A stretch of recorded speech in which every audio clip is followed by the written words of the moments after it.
Welcome to our channel. Today we how to enable card sorting studies in Miro step by step clearly. To enable card sorting studies in Miro, begin by logging into your Miro account. Navigate to the Miro dashboard after logging in. Locate the Create Board button and click on it. Choose a blank board or select a template that suits your project. Once on your board, look for the Apps icon on the left sidebar. Click on the Apps icon to open the Integrations menu. In the search bar, type Card Sorting. Select the card sorting app from the list. After selecting the app, click on Install to add it to your board. Once installed, you'll see the card sorting tool appear on your toolbar. Click on the card sorting tool to open it on your board. You can now start creating cards for your sorting study. To create a card, click on the plus Create Card button.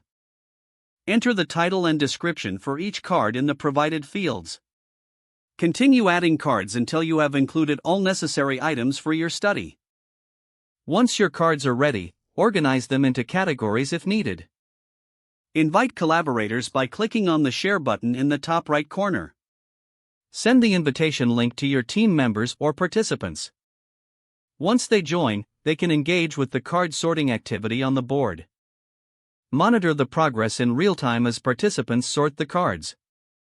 After completion, review the results to analyze your study. You can export the data if needed for further analysis. That's how you enable card sorting studies in Miro. If the page does not load, refresh the browser or try again in a private or incognito window. Make sure you are using the correct email address, then retype it carefully to avoid small typos.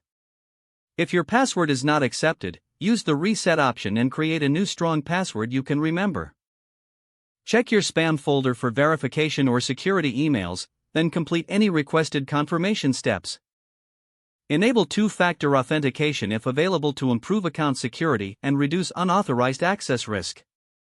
After signing in, review your profile details so your contact information and settings are accurate and current. Don't forget to like this video and subscribe to our channel for more step-by-step tech guides.